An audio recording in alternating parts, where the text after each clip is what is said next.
Welcome to the Facilitators Deep Dive Podcast, your podcast on your way to facilitation mastery. We got a really interesting speech someone sent in for us to take a look at. Oh, yeah? Yeah, it's by this guy, Dr. Russell Ackoff. Yeah. And it's all about systems thinking and education and stuff. Interesting. It's not like, your typical boring lecture or anything. No. No, he's actually pretty funny. Okay. And he's got like a real knack for storytelling, which really helps make all these complex ideas come to life. I like that. So get ready, because he's going to challenge some of your assumptions, Sounds good. I'm ready to get my assumptions challenged. All right. So tell me more about Ackoff. Who was this guy? Yeah. What was his deal? He was like a total pioneer in the field. Really? Yeah. And he didn't just want to solve problems, he wanted to dissolve them completely. Dissolve them? Yeah. By really understanding the systems that create them in the first place. Okay. So this speech is kind of like a call to action for all of us. A call to action? To think differently about how we learn, how we work, how we interact with the world and everything. Sounds like a tall order. Yeah. Where does he even begin? He starts with the very definition of a system. A system. What does that even mean? Yeah, it sounds kind of simple. It does, but it has huge implications for everything. Okay. He says it's not just a bunch of parts, but it's a whole where the interactions between those parts are what really matters. The interactions between the parts. Yeah, think about your body. My body. Yeah. A heart on its own, it's not really much use, is it? No, I guess not. It needs all the other organs working together. Okay, I see what you mean. Yeah. I'm starting to get a sense of what he's talking about with his systems thinking. Right. So where does he go from there? Well, that's where this idea of reductionism comes in. Reductionism. Yeah, he argues that focusing on optimizing just the individual parts in isolation can actually harm the overall system. Harm it. Yeah. He uses this really funny example about trying to build the best car. The best car. By taking the best engine from one car. Yeah. The best transmission from another. Oh, okay. I see what he's doing. And the best tires and best everything. Yeah. But you end up with this hodgepodge that doesn't even run. That's a great analogy. It is. It's you can have the best ingredients for a cake, but if you don't mix them in the right way, you get a mess. Total disaster. Yeah. And he's saying that this applies to bigger things than just cakes. Oh, yeah, definitely. What kinds of things? Organizations, especially universities. Oh, He argues that they often fall into this trap. What do you mean? Well, they focus on individual departments, star professors, research grants, But do they always consider the overall effectiveness of the education they're providing? That's a good question. It's not just about having the best of the best in their own little worlds. Exactly. Okay, so he's arguing for us to kind of move beyond this compartmentalized view of knowledge. Yeah, he says that real-world problems, they don't really fit neatly into those disciplinary boxes, Yeah, I can see that. Think about something like climate change. Climate change. You need, ecologists, economists, engineers, policymakers. It's a big issue. Yeah, they all have to work together to even, begin to understand the scope of the issue. Okay, I can totally see that. Then he lays out this hierarchy. A hierarchy. Of what we hold in our minds. Interesting. Starting with data. Data. Then information. Okay. Knowledge, understanding. Gotcha. And then finally at the very top. The top, wisdom. Wisdom. Okay. And he's not very impressed with how our education system prioritizes these things. What do you mean? Well, he argues that it's obsessed with sticking our heads with data and information, but it kind of neglects those higher levels. It's the higher levels. Of knowledge, understanding, and especially wisdom. Wisdom. Yeah. The ability to judge whether we're pursuing the right goals in the first place. I see. That part really resonated with me, I gotta say. It's we're so focused on memorizing all these facts for the next exam that we forget to ask the bigger questions about why we're learning this stuff and how it even applies to the real world. So true. And then he gives this provocative example using the healthcare system. Okay, healthcare. He asks, if providers profit from sickness, are they truly incentivized to keep us healthy It's a powerful question. Yeah, it is. That forces us to look beyond the surface. Okay. And examine like the underlying systems and motivations at play. So it's like taking your car to a mechanic. Who makes more money when your car breaks down? You'd probably be a little suspicious of their advice. Exactly. Ackoff wants us to be critical thinkers, not just, like passive recipients of information. Critical thinkers. He wants us to question the systems we're a part of and consider whether they're actually designed to achieve the outcomes that we want. Makes sense. And then he just drops this bombshell. A bombshell. What is it? He says, being taught is actually a major obstacle to learning. Whoa, how can that even be possible? I know, right? How can being taught be an obstacle? Well, he's not saying that like all teaching is bad or anything, but he argues that those traditional methods. Traditional methods? Yeah, with all the emphasis on rote memorization and standardized tests and all that, that they can actually like stifle. Stifle. Yeah, our natural curiosity and love of learning. That makes sense. Think about it.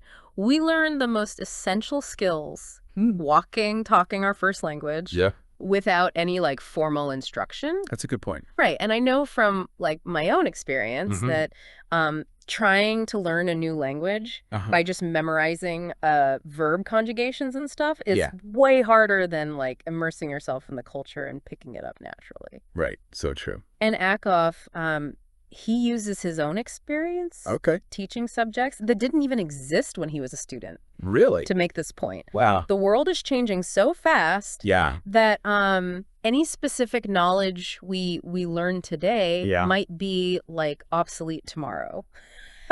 That's true. That's scary. I know, right? So what matters most is developing the ability to like learn, to adapt and acquire new knowledge throughout our lives. Lifelong learning. Yeah. So instead of cramming our brains with all these facts and figures, the real goal of education should be to cultivate that love of learning and equip us with the tools to be like lifelong learners. I like that. Right. So it's not about the content. It's about the skills. Yeah, exactly. The learning skills. And then he doesn't stop there. Oh, no. What else does he say? He goes on to argue that standardized tests and this obsession with like expected answers. Yeah, I see where this is going. Are basically creativity killers. Creativity killers. Yeah. He highlights the work of this guy, Edward de Bono. Edward de Bono. Who developed this concept of lateral thinking. Lateral thinking. Yeah. It's a way of approaching problems that encourages like creative, unexpected solutions. Interesting. And he tells this great story about a student who cleverly subverted Ackoff's very specific term paper instructions and ended up producing something like totally unexpected and brilliant. That's awesome. Right. I love that story. Yeah, it sounds like a good one. It shows how like breaking free from expectations and thinking outside the box can lead to like real innovation. That's the kind of learning environment I'd want to be in. Exactly. One that encourages you to think differently. Yeah, and then he turns his attention to universities again. Okay, back to universities. And how they divide knowledge into these neat little boxes. Oh, cool blocks. Called disciplines. Disciplines, yeah. And he uses this really poignant story. Thick story. Yeah, about the death of an elderly woman in a ghetto. Wow. To illustrate how this siloed approach can lead to like tragedy. Oh, no. Each expert, the doctor, the social worker, the architect, they were all focused on their own little piece of the puzzle. Yeah. But no one was looking at the whole picture. Their picture of her life and what she truly needed. That's heartbreaking. I know, it's so sad. But it really drives home his point about the dangers of looking at things too narrowly. It's like each expert had a piece of the answer, but nobody was able to like put it all together to actually help her. And Ackoff argues that that real world problems, they're complex and interconnected, and trying to understand them through just one disciplinary lens will inevitably lead to like missing the bigger picture.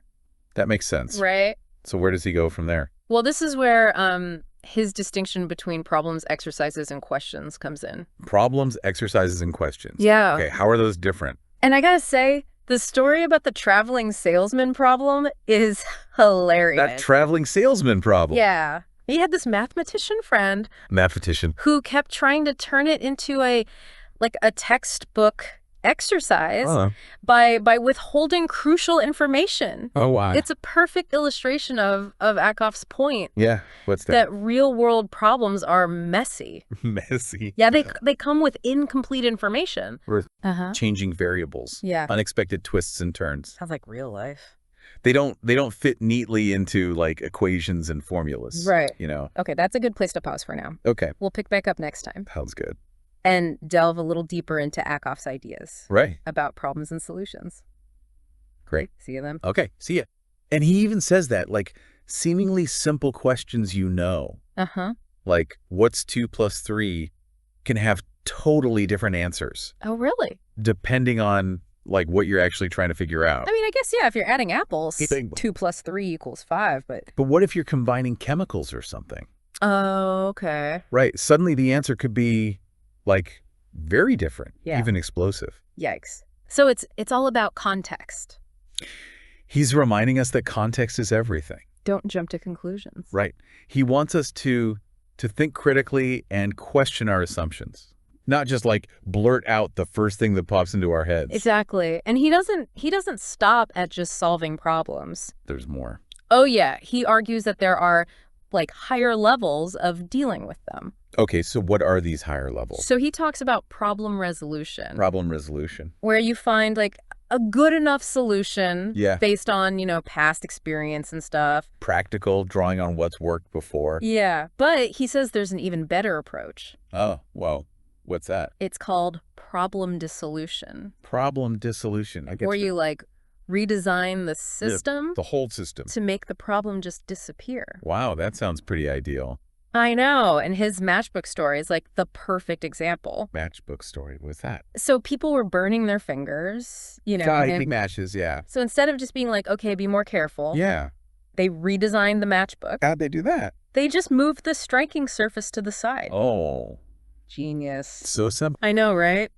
Problem solved. No more burnt fingers. That's the power of systems thinking, Yeah, you're not just putting a Band-Aid on the problem. You're addressing the root cause. Yeah, exactly. You're preventing the problem from happening in the first place. I was struggling with my morning routine for ages. Yeah.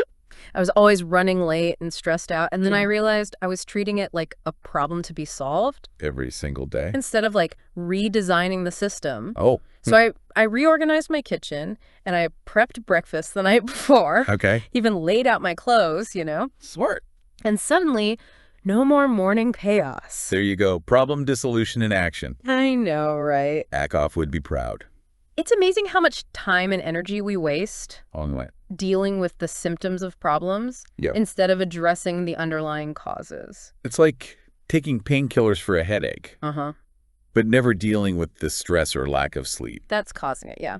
We get so caught up in just getting through the day that we forget to step back and look at the bigger picture. So how do we get better at this? Yeah, how do we shift from that reactive problem-solving mode to a more proactive system designing mindset?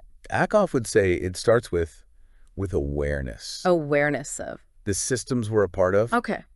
And how they influence our behavior, Well, that. Because we're all embedded in systems. Yeah. From our families to our workplaces to our societies. It's like we're all fish swimming in this ocean of systems. But we're so used to the water, we don't even notice it. Right. And those systems are constantly shaping our thoughts, our actions. Even our beliefs. It's really powerful when you think about it. It is. So Ackoff is challenging us. To do what? To move beyond that simple cause and effect way of thinking to a more complex, interconnected view of the world. I see. And I'm starting to see how this applies to everything, Like what? Our relationships, careers, our understanding of global issues. He's giving us a framework for understanding and navigating all the complexity of the world. It's a call to be more curious. More creative. More proactive. In shaping the systems that shape our lives. It's a big challenge. But also incredibly empowering. Yeah. It means we're not just helpless cogs in a machine, We have the power to influence and change those systems. What stands out to you from all this? I think Ackoff's ideas are so thought-provoking. Yeah, he's not just presenting theories. He's giving us practical tools to understand and improve our lives. He's encouraging us to become architects of our own systems. Not just passive participants. Yeah, not just passive participants. Right. And it makes me think about his critique of universities. Oh, yeah. He doesn't let them off the hook, does he? No, no. He argues that they're often more concerned with preserving the existing power structures and transmitting established knowledge than with fostering truly transformative learning experiences, Yeah, he actually uses this term intellectual porters. I remember that. To describe how some professors just carry knowledge from one generation to the next without really adding much to it. He'd rather see universities become these hubs of innovation and creativity where students are empowered to challenge assumptions and create new knowledge. So it's not just about incremental improvements. No. He's pushing for something more radical. Yeah, he calls it mobilizing ideas. Mobilizing ideas. These holy grails of thought that have the power to inspire action. And really change the world. It's not enough to just learn the existing theories and frameworks, right? We need to be pushing the boundaries. Addressing the big questions. Searching for those groundbreaking ideas. I can solve the world's most pressing problems. It's a tall order. It is. It's also incredibly exciting. Yeah, and that brings us back to his central point. That true learning happens when we're actively engaged, driven by curiosity and a desire to really understand the world around us. Not just passively absorbing information. Or trying to regurgitate the right answers on a test. It's about nurturing that thirst for knowledge. And developing the skills to quench it. He really advocates for a more experiential, inquiry-based approach to learning. Where students become active participants in their own education. Not just passive recipients of information. What does all this mean for us, Yeah, what can we take away from Ackoff's message? It's a call to action for all of us, I think. For everyone, not just educators. Yeah, to be more curious. Question our assumptions. Spread wisdom. Not just information. It's a reminder that the world doesn't fit neatly into those boxes, We need to think in systems. Embrace interdisciplinarity. Cultivate lifelong learning. If we want to create a more just, sustainable, thriving world, we need to be willing to challenge the status quo. Take risks. Never stop learning. What resonated most with you from this deep dive? Ackoff's ideas offer a powerful framework. For not just understanding the world, but for changing it. See you next time on the Facilitators Deep Dive Podcast. Your podcast on your way to facilitation mastery. Until next time. See you then.